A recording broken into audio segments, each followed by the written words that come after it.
Madinah hidup dalam ketenangan. Pasar ramai, masjid penuh, pasukan Islam menjaga batas negeri dengan gagah. Di antara rakyat, nama Umar disebut dengan rasa hormat dan cinta. Namun di tengah kemuliaan itu, takdir telah menulis sesuatu yang getir. Di antara tawanan dari Persia yang dibawa ke Madinah, ada seorang budak yang dikenal dengan nama Abu Lu'lu'ah al-Majusi. Ia seorang tukang besi dan pengukir yang pandai, tetapi hatinya diselimuti amarah. Ia tidak memeluk Islam dengan tulus. Ia bekerja di bawah seorang majikan dari kalangan penduduk Madinah, dan suatu hari ia datang mengadu kepada Umar tentang upah yang ia anggap terlalu berat. Umar mendengarkan dengan tenang, lalu berkata lembut, "Perlakukan majikanmu dengan baik dan mintalah keringanan dengan cara yang layak." Tetapi kata-kata itu justru menambah kebencian di hati Abu Lu'lu'ah.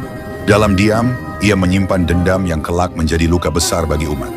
Hari-hari berlalu. Umar tetap menjalankan tugasnya seperti biasa, memeriksa pasar, mendatangi rumah rakyat, dan mengimami salat subuh di masjid.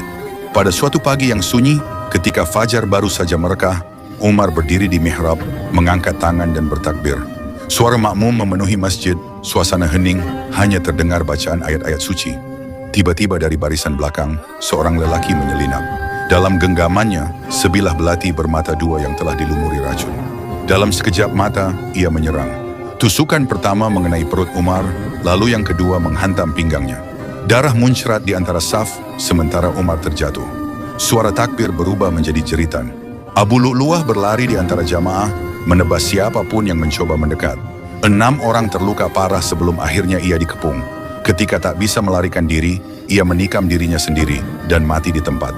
Umar tergeletak di tanah, wajahnya pucat, darah membasahi jubahnya. Abdullah bin Abbas dan Abdurrahman bin Auf mengangkat tubuhnya dengan hati gemetar. Umar menatap mereka dengan pandangan kabur dan berkata lirih, "Apakah orang yang melakukannya telah tertangkap?" Mereka menjawab, "Ia telah mati." Umar menghela napas pelan. "Segala puji bagi Allah yang tidak menjadikan kematianku di tangan seorang muslim." Masjid menjadi lautan tangis.